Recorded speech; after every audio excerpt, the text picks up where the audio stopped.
Oke, assalamualaikum warahmatullahi wabarakatuh. Kembali lagi di my channel YouTube Nafika Amalia dan Royan Julia. Emang namanya kamu Royan Julian? Iya, itu asli. Kok bisa sih ya? Nggak tahu. Orang tua aku itu kebetulan aku bulan Juli lahirnya. Oke, Julian. Royan. Itu kan nggak Madura banget. Iya, sebenarnya itu bahasa Arab sebenarnya ya. Dan kakekku yang menamai. Royan. Iya, Royan itu adalah nama salah satu pintu surga bagi orang yang berpuasa. Oh iya, Royan. Royan, oke. Julian karena Juli. Bulan Juli dan kebetulan orang tuaku suka baca buku-buku Enid Blyton, novel anak itu. Dan di situ ada nama Julian dan orang tuaku. Oh ini kayaknya bagus gitu. Dan akhirnya jadilah nama Royan Julian, mix antara Barat dan Timur. Iya, ya? Jadi saya itu persimpangan antara Barat dan tapi Timur. lo ngerasainnya nggak sih ada feedback nggak dengan nama Royan? Maksudnya dapat keuntungan atau nggak dapat kerugian? Pernah nggak kamu mengalami kayak gitu tuh? Gara-gara namamu Royan Julian gitu? Kalau keuntungan mungkin nggak tahu apakah ini untung atau enggak, tapi paling tidak karena profesiku adalah penulis, paling nggak aku nggak mengubah namaku. Karena banyak kan orang yang mungkin namanya... Aku ngubah. Nafika Amalia, tapi kan tetap Nafika kan? Amalia. Iya, tapi kan tetap iya banyak sih. orang yang namanya itu mungkin dianggap ini kurang marketable gitu kan. Akhirnya diubah beneran tuh. Beda dengan nama aslinya. Oh, iya nah, kalau kita kan enggak sebenarnya. Iya, cuma ubah karena Kamelia ya. Jadi jadinya Kamal. Oh iya sih. Kamu nggak ngubah sama sekali ya? Nggak ngubah sama sekali dan orang ngiranya oh ini nama pena nih, nggak mungkin orang Madura namanya Royan Julia. Betul. Itu udah sering kali ku dengar dari banyak orang. Iya betul. Waktu masih kuliah dan sampai sekarang juga banyak yang menganggap bahwa namaku itu nama, bukan nama asli tapi nama pena. Gitu. Iya. Ada yang nganggap begitu ya. Oke, saya ngajak Royan untuk melakukan podcast ya di channel YouTubeku ya Yan ya. Yoi. Jadi saya minta dia untuk menulis 2 pertanyaan dan saya juga 2 pertanyaan. Jadi memang di channel YouTubeku ya, saya mengundang narasumber atau misalnya lu kayak kamu ya. Dan isinya itu jangan tematik. Bukan tematik yang itu kayaknya kita jadi kayak ada momen dimana kita langsung mati gitu loh. Maksudnya nggak ada bahan lagi gitu loh. Tapi kalau pakai begini nih, konsepnya kayak begini, kamu bikin pertanyaan, aku bikin pertanyaan, terus kita jawab bareng-bareng. Berarti ini pertanyaan ini dijawab oleh 2 orang. Oleh 2 orang. Jadi pertanyaanmu dijawab oleh kita berdua, pertanyaanku dijawab oleh kita berdua, gitu ya. Oke. Aku belum mikirin jawaban untuk pertanyaanku. Makanya lu pikir kamu nanya ke aku terus udah selesai. Enggak. Itu buah si malakama. Ya, kamu nanti apa-apa. juga ini senjata makan Tuhan. Ya? Betul ya. Oke, kita mulai dulu dari 1. Oke. Pertanyaanku ini. Apa yang paling membuat Anda takut? Mengapa dan bagaimana cara Anda mengatasinya? Apa yang bikin kamu takut dan gimana cara mengatasinya? Mbak Novi dulu lah. Kan ini pertanyaanku. Oh iya ini kan pertanyaanmu. Yang paling aku takut apa ya? Pertanyaanmu berat juga ini Kan aku bilang pertanyaan yang gampang-gampang. Itu gampang itu, cuma jawabannya yang susah. Iya, jawabannya. Apa ya yang saya takutin sekarang itu? Apa ya? Kok saya bingung ya? Penyakit. Kemarin kan kena corona tuh. Takut mati ya? Iya. Iya, kalau memang takut mati kan memang wajar lah ya, manusia takut, tapi bagaimana cara mengatasinya gitu. Enggak, tapi sebenarnya semakin kita pasrah jadinya nggak takut ya. Paling khawatir iya, cemas iya. Ya, jadi kita kalau punya kegiatan gitu ya atau punya sesuatu event kayak misalnya travel gitu ya, gue mau berangkat umroh, itu paling takut tuh kalau nanti gimana itu paling ya. Tapi kalau sesuatu yang ditakutkan masa depan, aku sudah. Jadi kemarin tuh ya, aku tuh belakangan ini, saya lagi belajar tentang teori alam semesta ya. Dari ya kalau nggak dari buku judulnya Neorism, Spiritualism apa aku lupa. Terus ada di YouTube. Aku tuh belajar itu, jadi tambah lagi dulu keinget saya waktu ikut meditasi. Jadi kayak saya udah kayak nggak peduli yang masa depanku nih, hal-hal yang belum terjadi nih, bukan nggak peduli ya, tapi artinya saya tidak memikirkan gitu, tidak khawatir, tidak takut. Yang tapi sesuatu yang sudah menjadi saya memulai kayak merencanakan kayak minta lagi kan saya mau berangkat umroh. Saya khawatir tidak bisa melayani jamaah, mengecewakan jamaah. Saya takut nanti ini ada inilah itu paling yang saya takutin. Tapi kembali lagi, saya kan selalu melakukan law of attraction ya sebelum tidur tuh. Hukum tarik menarik tuh, you know nggak? Jadi gimana? Jadi sebelum semacam tidur, meditasi gitu. Bukan sebelum tidur saya tidur aja. Kalau law of attraction tuh gini, tidur. Makasih ya Allah sudah membuat perjalanan umroh saya lancar. Kayak bersyukur gitu ya? Bersyukur tapi belum terjadi. Jadi kalau meditasi itu sudah terjadi saya.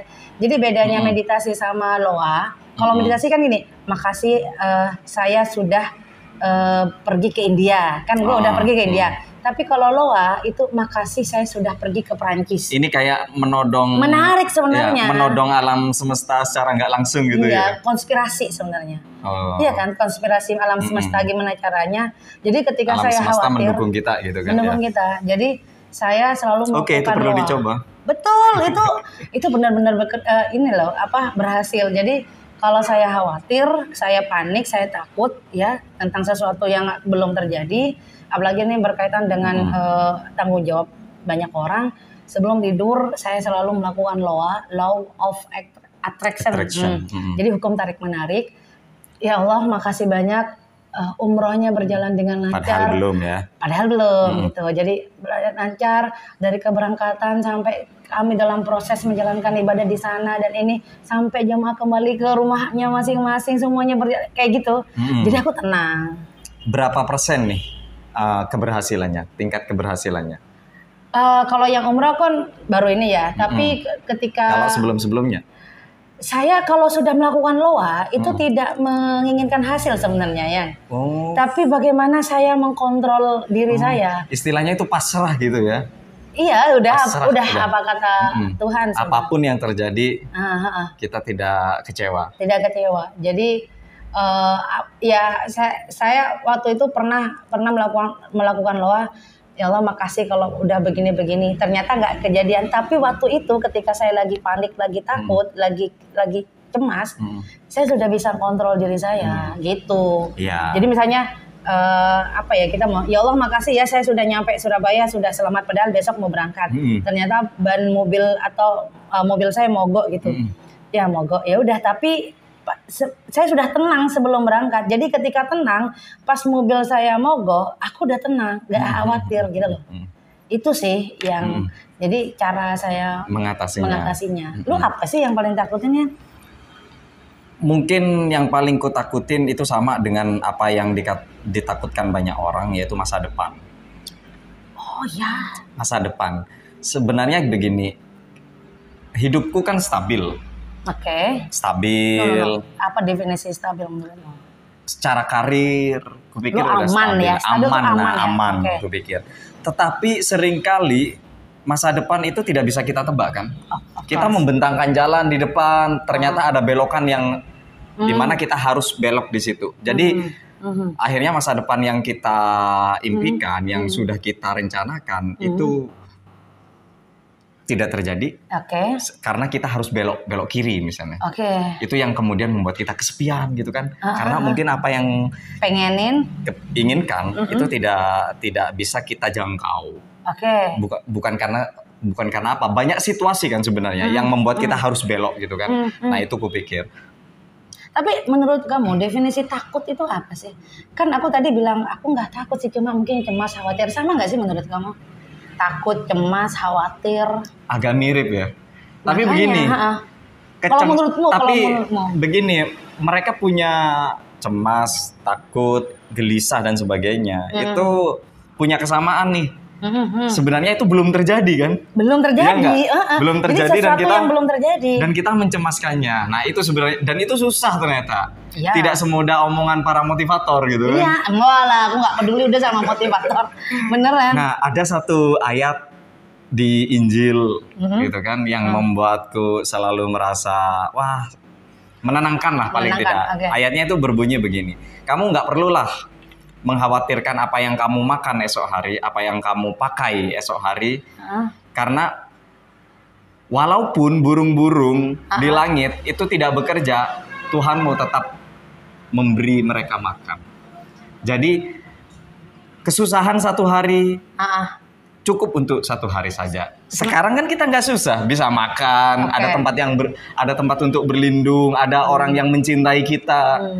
Nah sebenarnya itu yang diajarkan oleh ayat tersebut gitu. Enggak, kamu lebih takut di masa depan itu apakah pekerjaan, apakah pasangan, apakah atau hubungan relationship? Semuanya sebenarnya, semua hidup secara umum.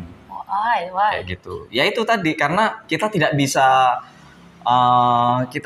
memprediksi masa depan itu seperti apa, meskipun rencana kita sudah matang sekarang, sudah kita tetapkan, sudah kita resolusikan, gitu kan, dan kita sudah dipersiapkan, sudah dipersiapkan, tetapi kamu tetap takut. Iya, karena banyak hal, banyak kejadian-kejadian yang tiba-tiba membalikkan nasib seseorang, gitu kan. Kalau kita lihat ya pengalaman orang lain, awalnya dia kaya misalnya, tiba-tiba dia jungkir balik miskin, awalnya dia begini, tiba-tiba kok nasibnya jadi berubah. Aku baru inget, jadi sebenarnya aku tuh baru takutnya gini loh saya, sampai akhirnya aku mikir kenapa gue belum kawin, ya kenapa? Sebenarnya yang paling gue takutin itu kalau punya anak yang sorry banget, yang berbeda. Iya, yang cacat lah. Iya. Gue tuh takut banget, say. Nah, itu juga. Jadi ponanku kalau sakit, gue yang nggak bisa tidur. Karena? Takut terjadi apa-apa. Gue takut kalau mungkin ya. Kan Kak Novi yang bukan yang beranak. Iya, tapi nggak tahu aku kalau masalah anak tuh paling takut. Kan kamu tadi bilang takut jatuh miskin lah, takut. Aku terus terang bukannya saya pengen jatuh atau miskin ya.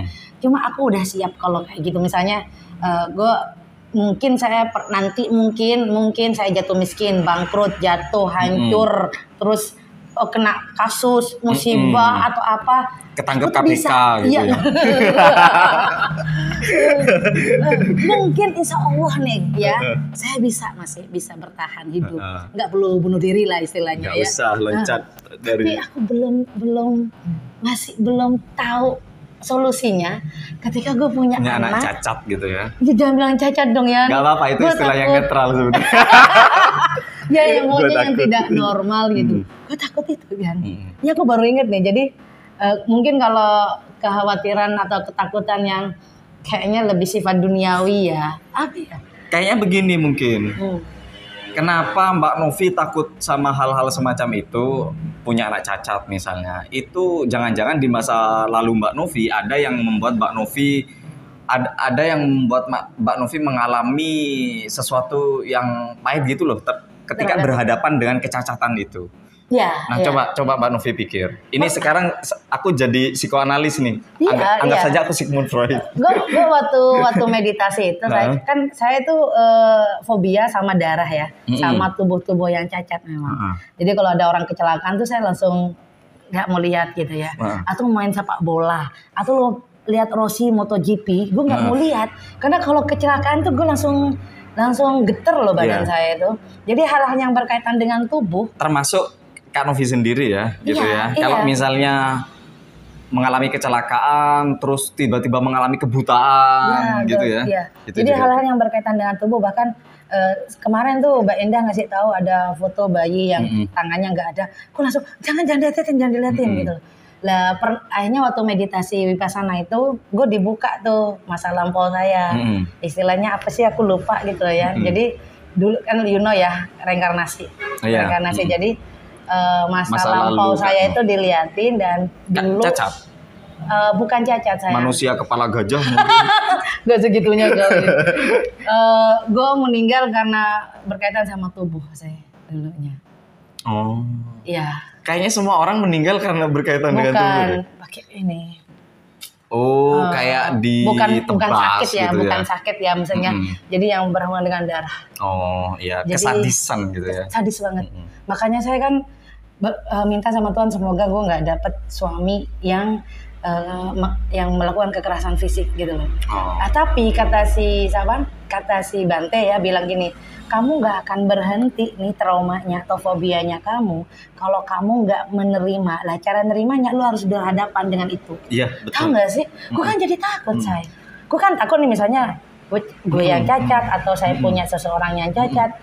Gue nggak akan selesai traumanya kalau nggak gue dihadapin. Betul. Jadi biasanya kayak gitu penanganan orang fobia. Misalnya dia fobia ular, dia harus berhadapan tuh dengan ular.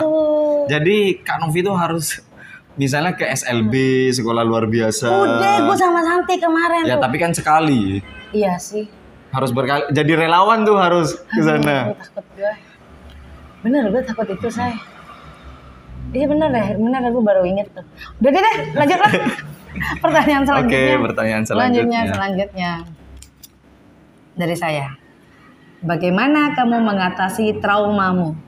Kamu punya trauma apa sayang? Nggak ada deh kayaknya. Trauma itu apa kalau kamu? Trauma itu kan kita punya pengalaman pahit di masa lalu dan pengalaman pahit kita itu menghantui kita sampai sekarang.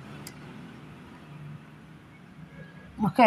Apa ya? Kayaknya masa lalu. Enggak, kalau aku ya, gimana? Kalau dalam hubungan relasi percintaan saya, kenapa kan ada orang bilang kamu milih-milih sih Nov gitu ya. Kenapa gue takut banget mau menjalin hubungan lagi ya. Gue kan pernah punya hubungan dengan seseorang sudah oke, walaupun orang tua nggak setuju, terus dia bilang aku akan berjuang gitu kan ya. Aku akan bilang oke, kalau berjuang ayo kita bareng-bareng gitu. Artinya jangan menyerah gitu. Kita udah berjuang orang tua gue dulu, terus dia nyerah. Si cowoknya. Iya, jadi gue trauma. Kenapa menyerahnya? Banyak faktor lah. Cuma artinya ketika dia mau berjuang dan orang tua gue udah setuju, terus orang tua dia juga setuju. Ini sebenarnya orang tua kita sama-sama nggak setuju gitu loh saya. Sama-sama setuju. Sama-sama nggak setuju. Karena beda kelas. Kalau beda kelas akan berpikir bahwa akan ada konflik. Sebenarnya orang tua kami tuh sayang ya sama kami. Karena takutnya kita tuh nggak bisa. Cuma kan nggak bisa beradaptasi karena udah beda-beda kelasnya. Dan saya waktu itu senang kan, beda-beda tuh kan senang gitu loh. Ternyata Bhinneka Tunggal Ika ya. Iya, Bhinneka tuh nggak harus beda ras atau beda suku, beda agama. Ini beda kelas itu juga. Lah, tapi pas udah kita berjuang, udah saya sempat sampai bertengkar dengan orang tua, dia bertengkar dengan orang tuanya, tutup gitu ya, sampai lumayan lama tuh saya. Tapi pas semuanya luluh, dianya selesai gitu loh, dianya nyerah. Alasan dia apa? Ada lah, mungkin aku nggak bisa ceritain. Lah itu yang gue khawatir, kalau masih mau ngajak pacaran gue udah males. Jadi kalau misalnya lu kecuali ngelamar gitu ya. Iya, lu kalau udah cocok sama saya cocok sama kamu, kawinnya no, yuk lah. Yuk. Jadi kalau misalnya masih PDKT, pacaran, gue udah males. Males yang mau pakai drama, nelpon. Tapi sukanya nonton drakor. Ini kan drama gak harus ini. Udah males. Jadi gue trauma itu, trauma yang mau punya, bukan nggak mau nikah ya, nggak mau berhubungan, nggak mau pacaran istilahnya ya. Jadi artinya kalau misalnya nih ada cowok yang PDKT sama saya lihat dulu orangnya, oh ternyata single, bukan suami orang, bukan pacar orang. Udah itu. Kalau misalnya jatuh cinta sama suami orang dan Kak Novi dimabuk kepayang gimana? Kalau jatuh cinta kan nggak masalah saya. Kalau yang masalah itu kalau kita sudah menjalin hubungan, apalagi sampai mau merebut, itu kan nggak boleh. Nggak boleh ya. Nggak boleh. Kalau mencintai, gue cinta sama Anindya Bakri. Anindya Bakri, tahu ada anaknya Bakri, iparnya Nia Ramadhani. Gue jatuh cinta banget sama dia. Oh ya. Tapi kan nggak mungkin gue hubungan sama dia. Mungkin kalau alam berkehendak. Iya, suka banget sama dia tuh jatuh cinta. Makanya ketika ada orang perempuan tuh ya tiba-tiba mau melabrak saya karena dengar kalau suaminya deket sama saya gitu ya. Kamu ini begini, Mbak, emang suamimu Anindya Bakri ya gitu loh. Kan di Madura itu kan masih tabu ya sayang ya. Pede banget ya dia. Iya. Temenan cowok cewek itu kan masih tabu ya. Kan aku kalau di Jakarta itu udah biasa. Bahkan kita tuh kita cipika-cipiki biasa kan. Di sini nggak biasa. Sini nggak biasa sehingga mungkin dianggapnya ya mungkin ini juga teguran ke saya kalau sudah suaminya orang jangan terlalu deket kali ya gitu. Nah ternyata si istrinya nyangka aku punya hubungan sama suaminya. Terus saya bilang ya elah emang suamimu aneh dia, maksud saya kelas gue tuh aneh dia bakri gitu loh. Ngapain kamu tuh masih mikir suamimu aja nggak punya kerjaan gitu loh. Betul nggak sih? Gitu. Enggak, gue males gitu. Kamu apa? Traumanya? Trauma ya? Trauma, apa ya? Trauma.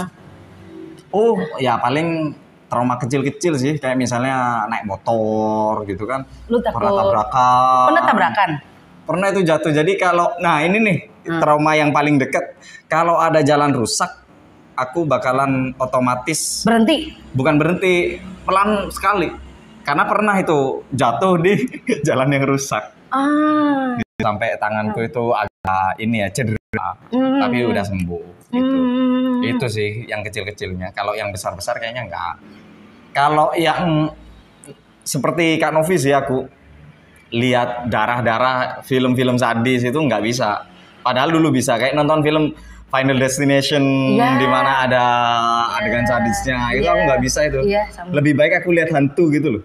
Film horor ketimbang film ada darah-darahnya. Ada darah-darahnya, film thriller kayak gitu kan. Itu nggak bisa. Mungkin aku orangnya lembut gitu kan. Sama kita juga ya.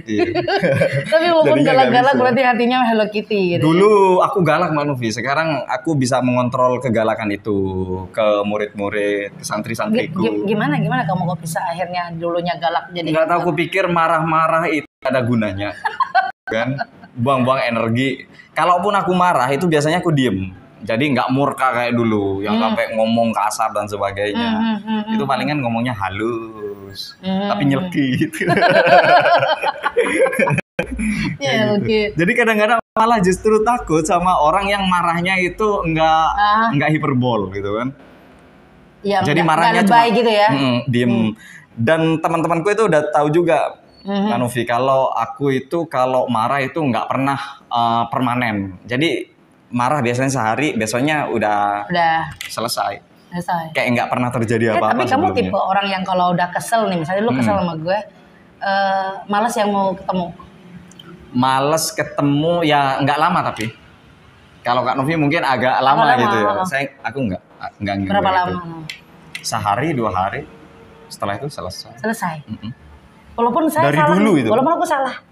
Iya, aku orangnya tipe gampang memaafkan, tapi tidak melupakan. aku sih memaafkan, tapi kalau bisa jangan ketemu dulu, maksudnya gitu. Jangan ketemu, kasih ruang emosi saya ini baru setelah nanti redam. Tapi aku agak lama sih. Dia karena Scorpio kali ya. Lu apa sih? Aku Cancer, kepiting. Hampir sama lah kita, punya capit. Punya capit ya. Cuma capitku nggak berfungsi nih. Aku gini, di belakang kan, senyum-senyum cedak gitu. Iya. Benar, yuk kita lanjut ya. Oke. Lanjut, ini yang dari Royan. Dalam situasi bagaimana Anda merasa kesepian dan bagaimana cara Anda mengatasinya? Kalau saya lagi seharian kerja, muter sana ngurusin ini ngurusin itu, terus udah itu balik ke rumah, gue pengen cerita gitu loh saya. Tahu nggak sih? Yang sesuatu yang pengen cerita. Sama kayak aku itu. Iya, kalau pokoknya satu hari atau pernah nih, saya jadi pembicara. Dan ternyata pembicara itu gue nggak bisa maksimal. Karena waktu mungkin ya. Terus yang gue omongin itu nggak pas gitu, kurang. Sehingga bukan kayak begini. Tidak sesuai harapan ya, nggak sesuai ekspektasi. Padahal kita udah nyiapin gitu kan ya. Terus karena waktu, aku mesti mungkin belakangan apa. Atau gue punya kerjaan nih, misalnya ke imigrasi, terus ke sini, terus ketemu orang, terus begini, capek sih. Pokoknya sesuatu atau peristiwa yang kepengen gue ceritain gue nggak punya. Itu yang bikin gue ngerasa kesepian. Lu juga? Iya.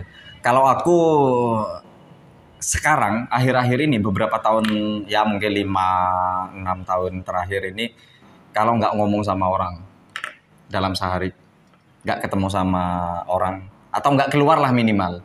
Jadi sebenarnya aku itu orangnya introvert. Aku orangnya introvert ya, bukan ekstrovert. Cuma entah kenapa ya pas aku balik lagi ke Madura, Pamekasan, itu tiba-tiba sifat introvertku itu agak terkikis, agak berkurang. Nah, kalau misalnya aku seharian di rumah gitu, itu nggak bisa. Jadi misalnya pagi sampai sore, malamnya mungkin harus keluar, ngobrol dengan orang, kayak gitu. Dengan orang yang gue kenal tentunya. Itu sih kalau aku.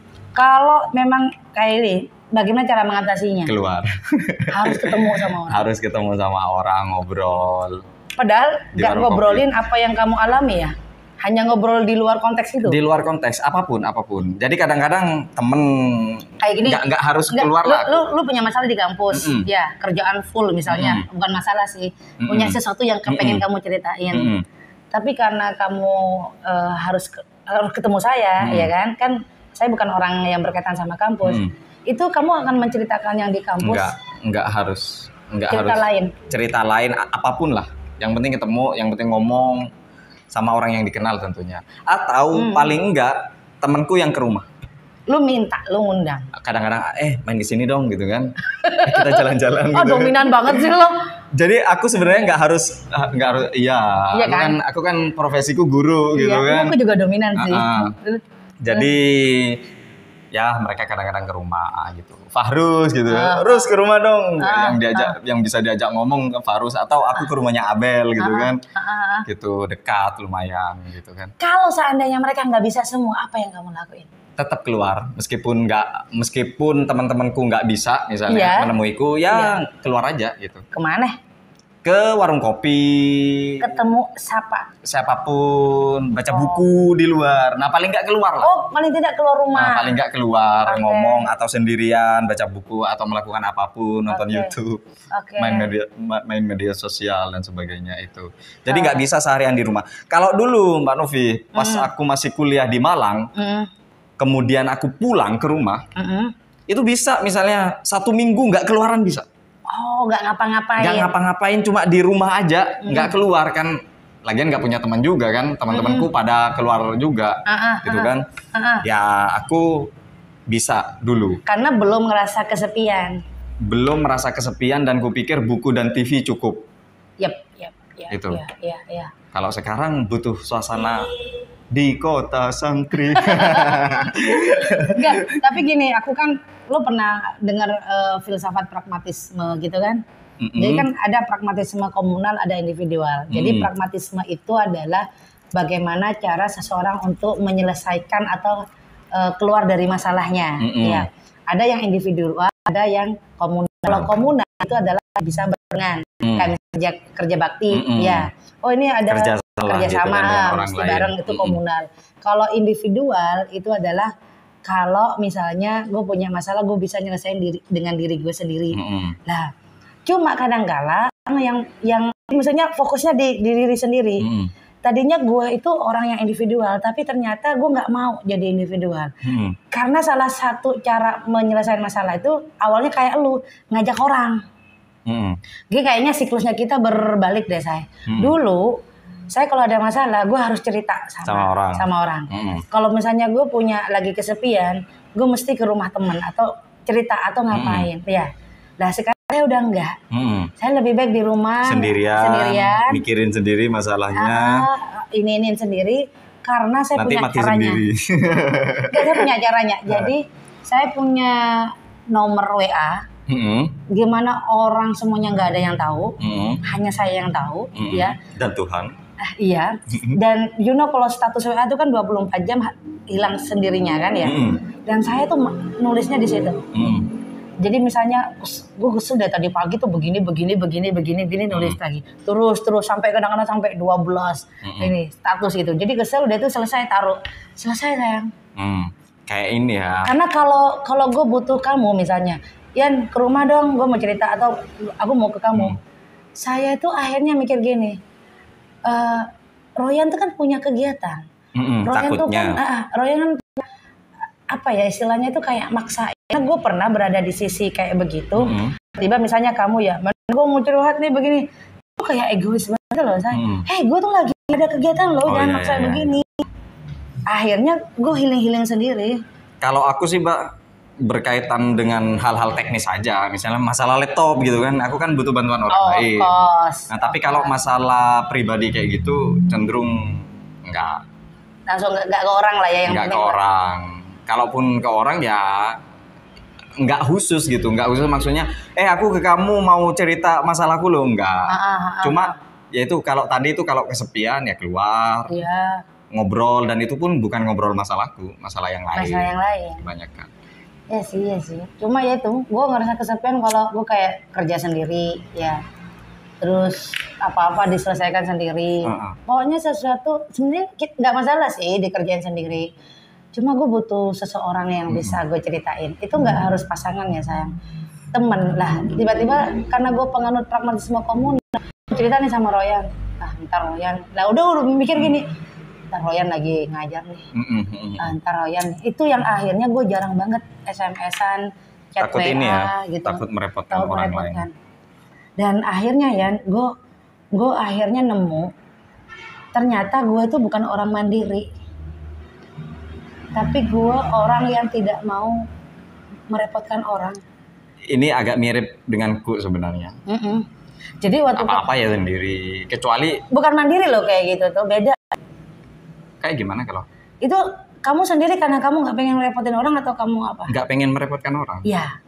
Jadi waktu selama itu masih bisa aku lakukan sendiri, aku lakukan sendiri. Kecuali misalnya ada hal-hal yang memang benar-benar di luar kemampuanku, itu aku baru. Ya tadi tuh benerin laptop aku kan nggak bisa gitu. Iya. Baru bisa. Nggak, waktu itu gue lagi ke rumah sakit. Terus gue kayak nggak ngapa-ngapain gitu, ke rumah sakit doang. Terus gue langsung gini, ya Allah, saya cuma berharap nanti gue kalau mau mati nih jangan sampai ngerepotin orang. Bukan, jadi kan ada orang yang mau ke rumah sakit itu, ya Allah alhamdulillah ya badan saya nggak lagi sehat, nggak sakit gitu kan. Kan kalau saya berpikir begitu kan seakan-akan ya lu sakit gue sehat kan nggak enak. Tapi waktu saya ke sana justru yang saya kepikir tuh kalau gue sakit atau mau mati jangan sampai gue ngerepotin orang. Akhirnya gue nemuin di teori-teori psikologi bahwa mandiri itu dengan orang yang tidak bergantung atau tidak melakukan orang itu berbeda. Mandiri itu justru lebih banyak melakukan kerjasama, saya. Jadi, wah aku mau begini nih, ya udah yuk kita manggil nih siapa-siapa. Kalau Mbak Novi ya bergantung ya, tidak bergantung, yang tidak bergantung. Iya, tidak ingin bergantung sama orang, tidak mau merepotkan orang. Dan itu berbeda dengan orang mandiri. Makanya kadang-kadang kenapa gue susah banget mau, selain tadi trauma mau pacaran ya, gue takut bergantung sama orang. Iya. Gue takut bergantung sama pasangan gue. Saya tiba-tiba cuma mau begini, kamu di mana anterin gue? Gue takut jadi pribadi yang kayak begitu gitu loh saya. Ngerasain nggak sih lo? Sama nggak sih? Iya, sama. Kalau seandainya lo punya cewek nanti bergantung sama lo suka nggak sih? Masalahnya aku kan udah memutuskan untuk tidak punya cewek. Lo nggak punya cewek apa nggak mau kawin? Oh iya betul. Iya. Beda. Udah kalau aku mau kawin, lo mau kawin. Masalahnya itu selalu LDR kan ngeselin nih. Iya, tapi bergantungnya di apa ya? Curhat sebenarnya. Masalah curhat. Dia kalau curhat bukan bergantung, say. Aku pikir bergantung juga itu. Dia butuh kita kan untuk mendengarkan masalahnya. Lah itu gue takut nanti kalau pacaran gue cuma. Kalau aku sih perkara teknis sih, Mbak, bukan curhat aja tahu ya nggak apa-apa. Kalau hal-hal sampai mengganggu ya. Enggak aku tanya tuh, kamu ada waktu nggak? Aku mau konsultasi gitu. Mau konsultasi profesional. Tapi memang kebanyakan persoalanku itu persoalan kerjaan. Bukan masalah pribadi, masalah kegalauan. Aku punya masih pekerjaan artis kan. Aku dong sama pacar gitu. Kayak gitu. Dan bisa memutuskan kayak gitu. Oh, ini. Berarti sebenarnya aku juga orangnya ini terlalu percaya diri sama diriku sendiri. Ada satu sisi di mana aku percaya diri, tapi di sisi lain kalau aku juga enggak. Ya, bentar. 50-50 kan, lah. Kamu bilang enggak sih masalah yang galau-galau. Emang aku jadi sanksi deh. Kamu tuh bener cinta nggak sama pacarmu? Masalahnya kan kalau cinta sudah lah, kalau masalah kerjaan itu lu sama siapa aja bisa curhat dong sayang. Bedanya kalau kita punya pacar. Kalau galaunya sama pacar misalnya tengkar, masa curhatnya sama pacar? Kalau sama orang aku gitu kan. Masalah pribadi gitu ke orang lain nggak mau. Kalau kesel sama pacar ya udah diem. Tapi kalau misalnya dia masih belum ngerti, aku ungkapin, aku kesel nih sama kamu. Kalau sudah reda, ya sudah, nggak bakalan marah-marah. Kamu ngerasa lebih feminim apa maskulin sih? Dua-duanya gue pikir ada dua. Nah, aku itu kupikir ada, maksudnya ada ngambek-ngambeknya juga lo ya. Iya. Tapi juga ada yang maskulin juga gitu. Nggak cuma ngambek sih kalau persoalan feminin itu. Tapi juga romantik. Itu kan lo romantis ya, ngasih kejutan gitu. Kupikir ya. Jadi malu. Tahu gak sih, gue begonya saya tuh apa? Begini. Nggak benar, gue begonya gue apa? Apa, maskulin? Ya, aku nggak tahu, kayaknya maskulin lebih dominan. Iya, aku pikir menguasai sampean, Mbak. Emang saya dominan. Tapi yang paling maskulin banget, gue tuh nggak pernah hafal ulang tahun pacar gue. Nah, itu ngeselin itu bagiku. Dan pacar-pacar gue tuh feminim, tahu ulang tahun saya, tahu gak sih? Gue jadi terharu. Tapi gue nggak bisa tuh ngehafalin ulang tahun dia. Sampai kadang lupa, oh ya kemarin ulang tahunmu ya, kayak gitu-gitu loh. Itu ngeselin itu. Iya, buat kamu. Iya, berarti kamu feminim banget. Buat pacar-pacar Kak Novi juga ngeselin kan? Kamu kok nggak anu sih? Nggak gitu. Iya, cuma dipendam. Iya. Gitu. Tapi memang kayaknya ya pasangan itu kan energi ya. Jadi karena saya energi maskulinnya lebih dominan, kok memang aku lihat tuh pacar-pacar gue itu, mantan-mantan gue tuh rata-rata feminim energinya ya, bukan yang melambai, maksudnya energinya energi feminim yang ngedetail banget, cerewetnya juga banget. Dia punya sisi sentimental, terus kasih sayang, peduli, itu sisi feminim, tapi menguasai itu maskulin. Iya, aku banget. Gitu. Dan mereka, aku ya mungkin ya jodohnya saya tuh ya orang seperti mantan-mantan, posisi feminimnya lebih dominan. Kalau misalnya itu seimbang, itu androgen kan? Iya. Androgen itu seimbang. Pas banget tuh. Kayak yin dan yang gitu lah ya. Iya. Oke, lanjut ya, yang terakhir ya. Terakhir apa? Yang terakhir kan itu sudah punya lo. Oh iya betul. Terakhir. Terakhir Pak Operator, santuy. Oke. Siapa kamu 10 tahun yang lalu? Berarti 2012 sayang. Mahasiswa semester akhir, mahasiswa tahun akhir lah ya. Tahun keempat berarti 2012 loh. 2012, iya betul. Iya, 2012. Waktu itu aku lagi skripsi, juga lagi kerja. Terus masih di organisasi juga, tapi sebagai senior lah ya, gitu. Masih bercita-cita menjadi penulis waktu itu. Oh, belum ada buku sama sekali waktu itu? Ada, sudah. Bukuku itu terbit pertama tahun 2011, tapi masih dibandingkan dengan sekarang agak jauh lah ya, gitu kan. Itu. Terus masih mahasiswa kontrakan, tinggal di kontrakan. Oh iya, tinggal di kosan. Kontrakan dulu aku sama teman-temanku. Oh, barengan ya? Itu sih 10 tahun yang lalu, 2012. Yang kamu alami dong? Yang aku alami saat itu, aku enjoy sih, menikmati pekerjaanku, menikmati statusku sebagai mahasiswa. Enjoy 2002, iya itu sih. Dan masih agak gamang mungkin tentang ini habis kuliah mau apa nih. Aku kan sebenarnya kepengen daftar jadi S2 ya waktu itu ya? Enggak, S1. Oh, masih S1? Iya, editor di Jawa Pos. Tapi kemudian aku ngelihat dua dosen gitu kan, satunya dosen UM, dosenku, satunya dosen Brawijaya, dalam satu seminar, dalam satu diskusi jadi pemateri. Wah, orang ini pinter banget nih gitu kan. Gimana caraku pinter? Aku kemudian berpikir baca buku aja aku pikir nggak cukup gitu kan. Aku mau kuliah lagi nih, dan kebetulan ada beasiswa. Akhirnya aku melamar beasiswa itu dan keterima kuliah. Dan aku kan orangnya memang tipe orang yang suka belajar, Bang. Jadi kuliah itu bagiku menyenangkan. Iya. Bukan kayak tuntutan dan tekanan ya. Nah, dan aku nggak punya cita-cita jadi dosen misalnya.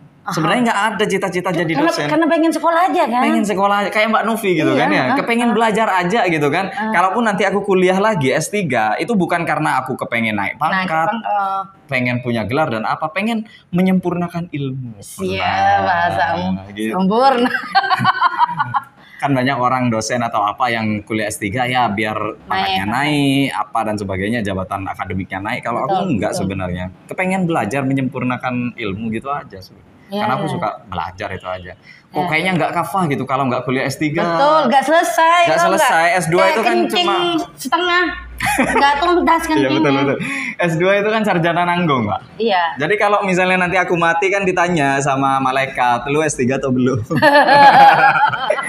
Kalau S3 kan udah otomatis masuk surga gitu. Iya, langsung ya. Langsung. Ya analoginya kayak gitulah, alegorinya kayak gitu. Tapi kondisi waktu 10 tahun yang lalu, ya kamu lagi masih idealis dan semangatnya. Iya sebenarnya sampai sekarang kupikir aku idealis. Itu sih.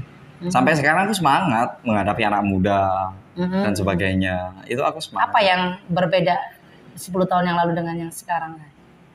10 tahun yang lalu mungkin gak terlalu galau ya.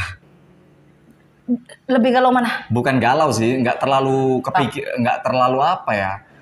Nggak terlalu banyak pikiran mungkin. Ya sekarang banyak pikiran juga, cuma untungnya aku punya banyak teman-teman, ada komunitas gitu kan dan sebagainya. Kalau dulu itu kupikir nggak terlalu beda sih dulu 10 tahun yang lalu aku sama sekarang itu nggak banyak perubahan. Cuma mungkin jerawatan gitu. Ya kamu nggak ngerawat diri ya? Bukan nggak ngerawat diri, entah kenapa begitu lulus kuliah hormonku itu entah kenapa tiba-tiba jerawat banyak gitu kan. Pakai sabun macem-macem, nggak bisa sampai jadi vegetarian. Sampai membatasi makan, sampai olahraga yang rajin. Akhirnya ada iklan nih. Akhirnya aku pakai Garnier Wasabi. Dan tiba-tiba habis semua tuh jerawat. Oh iya? Serius. Waktu itu lo punya pacar belum? Punya. Aku punya pacar itu sejak tahun 2009. Awal kuliah ya? Awal kuliah pacarku anak SMA. Sedah. Lumayan sih, nggak jauh. Iya, kayak gitu. Kami disatukan oleh passion yang sama gitu kan. Dan di 2012 kamu masih pacaran sama dia? Masih. Oh. Nggak pacaran itu 2016 awal. Pas nggak pacaran? Pas nggak pacaran. Pacar pertama ya ini ya, pacar pertama. Gitu. Oh jadi masih berbunga-bunga dong ya Mas? Iya, masih WA. Bukan WA dulu, SMS. SMS, iya ya Allah tua banget kita ya. Generasi milenial. Kak Novi. Siapa saya 10 tahun yang lalu 2012 saya masih mahasiswa S2 di UI. Gue masuk 2010 ya, jadi sudah stabil, adaptasinya udah aman. Gue lulus 2013.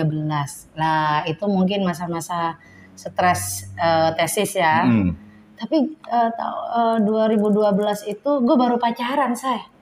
Oh gue usus buntu, operasi dulu usus buntu. Gak minum Yakult sih, nah iklan lagi nih. Jadi waktu itu saya lagi stres tesis dan tesis itu mungkin karena bikin saya makan gak teratur, anak kosan. Akhirnya saya kena usus buntu dan harus pulang operasi. Dan ternyata habis operasi itu gue ketemu sama cowok yang tadinya gue nggak mau pacaran kan saya nggak mau pacaran sampai pembimbing saya bilang, Nov, habis S2 lu mau kemana katanya gitu ya, mau lanjut S3 bu gitu, jangan kawin dulu katanya. Kenapa? Karena sosiolog itu harus kawin. Untuk apa? Untuk memvalidasi keilmuan kita. Jadi kalau saya nih teori banyak tentang pernikahan, tapi kalau saya belum nikah juga nggak akan bisa sayang gitu loh. Jadi makanya saya pengen nikah memang lah. Pas ternyata gue udah bilang oke, saya mau nikah, karena dulu tuh saya nggak mau pacaran, nggak mau kawin, ada masanya itu gitu loh. Pas dosen gue bilang begitu, akhirnya saya mau menikah, kok tiba-tiba saya kena usus buntu. Kayaknya dia udah jalan-jalannya gitu. Saya operasi di sini, ketemulah sama cowok, terus dia seneng, aku seneng. Nah, itu yang kataku dia berjuang, tapi ujungnya enggak. Lah itu yang. Tapi ada pertanyaan tambahan nih. Apa? Kalau misalnya Mbak Novi sampai tua, sampai jadi debu, ini lagunya siapa itu? Lagunya Bandanera. Itu enggak melajang, gimana? Nggak apa-apa. Nggak apa-apa. Nggak apa-apa. Nggak ada ketakutan itu. Nggak. Nggak ada ketakutan kesepian menghadapi masa tua. Saya justru lebih takut ketika misalnya saya seakan-akan dipaksa oleh keadaan harus menikah. Sedangkan Sementara saya nggak mau. Nggak Nggak bukan nggak berkehendak mau ya. ya. Misalnya gue nggak cinta sama kamu. Oh iya. Tapi kayak suasana keadaan menuntut saya harus menikah. Dan waktu itu kamu yang mau sama saya. Ya kan ya. Kamu yang selalu ada yang cinta sama saya. Tapi saya belum mau sama kamu. Akhirnya saya menikah sama kamu dan itu akan lebih menyakiti kamu. Iya betul banget itu. Cinta bertepuk sebelah tangan itu. Iya, kan ada cinta tapi menginginkan. Jadi nggak cinta tapi menginginkan kayak, oh ya saya mau deh sama Royan. Iya. Tapi gue nggak cinta sama Royan. Cuma karena keadaan nih, misalnya, untungnya gue punya orang tua nggak nuntut ya sayang. Terus keluarga saya juga nggak nuntut. Paling nggak yang nuntut tuh diri gue sendiri karena gue butuh validasi itu. Saya pengen menikah karena alasannya validasi keilmuan saya. Saya sosiolog, ngomongin tentang pernikahan. Loh ngapain lu ngomongin pernikahan lu belum kawin gitu kan? Nah itu kan kurang sayang. SIM-nya tuh nggak ada. Gitu. Oke lah, SIM-nya ada dokter, sosiolog. Tapi kendaraannya nggak ada. Nah kalau kamu mau ngomong tentang mobil, bagaimana menyetir, SIM ada tapi lo nggak punya mobil kan lucu sayang gitu. Pengen nikah tapi gue nggak pengen sama orang yang salah. Saya nggak pengen menghabiskan waktu dengan percuma gitu loh. Makanya kalau itu yang menuntut tuh saya. Jadi nggak usah kamu nuntut saya, nggak usah nanyain kapan lo kawin, karena saya sudah sibuk mendengarkan isi hati saya sendiri gitu loh. Kapan lo kawin kapan. Cuma itu. Kalau memang sampai tua saya melajang, is okay. Nggak apa-apa. Nggak masalah. Daripada saya memaksakan untuk menikah, tapi saya sendiri belum serak sama yang cowok, itu jauh lebih menyakitkan yang cowok. Kalau kamu? Kenapa? Ya sama aja. Kalau aku kan memang nggak nikah. Kamu sudah benar-benar tidak mau menikah ya? Aku nggak tahu masa depan kayak gimana gitu kan. Lu hanya gara-gara takut sama masa depan nggak tahu gimana. Bukan. Lu terus nggak mau kawin gitu. Bukan. Bukan. Aku nggak tahu masa depan itu gimana. Jadi misalnya kalau ternyata di masa depan aku menikah ya nggak apa-apa gitu kan. Itu maksudku. Bukan berarti kalau lu sekarang, bukan berarti nggak bilang nggak, aku nggak mau nikah mbak. Bukan untuk begitu sekarang kan? Enggak. Untuk sekarang enggak. Tapi kan setidaknya diksimu lu diubah. Saya akan menikah mbak, tapi saya tidak dengan orang yang salah kayak gue. Enggak begitu. Loh, kalau kamu udah nutup itu namanya sayang. Ya nggak apa-apa, tapi kan nanti bisa jadi ada yang mengetuk dan membukakan kunci karena dia punya kunci cadangan. Tapi diksimu, saya nggak mau menikah sehingga orang berpikir kalau lu nggak mau nikah. Nggak apa-apa, misalnya orang, loh Royan ini kok nggak konsisten, kok tiba-tiba menikah, nggak apa-apa. Orang kan manusia itu kan sebenarnya nggak konsisten. Manusia itu nggak konsisten. Manusia yang nggak konsisten, dan aku akan tetap mempertahankan ketidakkonsistenanku. Ya tapi diksimu saya. Ya nggak apa-apa. Kalau saya nggak mau menikah mana? Kan aku udah memutuskan untuk tidak menikah. Berarti kan memang tidak menikah. Kan sebenarnya tadi aku udah bilang Pak. Kalau misalnya oke lah kita bisa menentukan masa depan kita bisa merencanakan masa depan kita. Tapi kan misalnya nanti ada jalan kelokan lain, hidup mengarahkan kemudiku gitu kan ke jalan lain itu ya nggak apa-apa, nggak masalah. Tapi sekarang aku merencanakan memang tidak menikah, dan nanti kalau nikah ya nggak apa-apa. Kalau misalnya orang bilang nggak konsisten nih, nggak istiqomah nih dengan nggak masalah. Anjing menggonggong, Mia Khalifah berlalu. Ya tapi kan aku pikirnya Royan nggak akan nikah gitu. Kayak Ayu Utami lah. Kan dia bilang saya tidak akan menikah, tapi akhirnya nikah dan ya nggak apa-apa gitu kan. Kayak gitu. Ya nggak apa-apa. Kita harus berserah kepada masa depan. Tapi lu takut sama? Enggak, gue khawatir karena lu takut sama masa depan. Enggak, itu dua hal yang berbeda. Dua hal yang berbeda. Tapi Kak Novi ini beda konteks ya. Lepas dari pembicaraan aku jadi ingat karena Kak Novi tadi cerita beberapa tahun yang lalu, ini terakhir mungkin ya. Beberapa tahun yang lalu saya lihat Kak Novi itu agak berbeda masalah ketenangan dengan yang sekarang. Kalau bareng-bareng sama teman-teman komunitas ya, kita kan satu komunitas nih gitu kan. Kalau dulu Kak Novi itu sama teman-teman itu lebih emosional gue pikir daripada sekarang. Sekarang kok kayaknya lebih tenang gitu, lebih terserah lu aja deh gitu. Tapi sebenarnya Kak Novi peduli, cuma ke teman-teman itu kesannya cuek, tetapi sebenarnya peduli gitu. Tapi kalau Kak Novi dulu kan marah-marah gitu kan, sampai marah-marah sampai teman-teman takut. Sekarang itu enggak. Mbak Novi ini apa yang membuatnya berubah gitu kan, lebih tenang gitu, lebih tidak marah-marah, lebih tidak emosional. Itu yang kulihat sekarang. Iya. Pembawaannya lebih seperti pandita gitu. Ketimbang dulu itu kayak calon narang gitu kan, marah-marah. Lu juga sih gue ngelihat. Iya. Ngelihat kamu dulu itu sesuatu yang kayaknya kayak batu gitu loh saya. Kamu orang yang kayak batu yang kalau diomongin juga nggak akan medes gitu loh. Artinya yang begini kayaknya nggak bisa Novi gini, bukan marah-marah ya, tapi kamu tuh keras banget dulu. Keras kepala gitu. Keras banget. Dan sekarang itu kayak, apalagi saya kaget ketika lo bilang mau belajar atau meneliti tentang kuburan, hal yang gaib. Karena kamu orang rasional gitu loh. Iya, dulu betul. kamu orang keras, betul. orang rasional yang nggak mau tahu urusan gaib. Tiba-tiba kamu sekarang begitu loh. Nah itu yang aku omongin tadi, ternyata manusia nggak konsisten. Nggak konsisten. Tapi setidaknya aku masih belum setuju dengan diksi itu.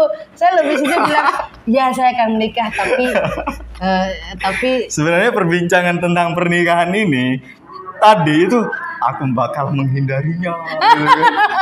Ya kalau kita kan bukan sesuatu yang kayak mau gibahin, cuma kan kita berdua punya prinsip kan ya, gitu, punya prinsip. Kita udah, dan mungkin karena usia kali ya, yang ya efek juga dari usia. Banyak toleransi, kayak tadi yang Kak Novi bilang, lu kayaknya dulu rasional banget gitu. Sekarang kok kayaknya ya aku lebih banyak melihat sisi-sisi kebijaksanaan dari apa-apa yang nggak aku percaya.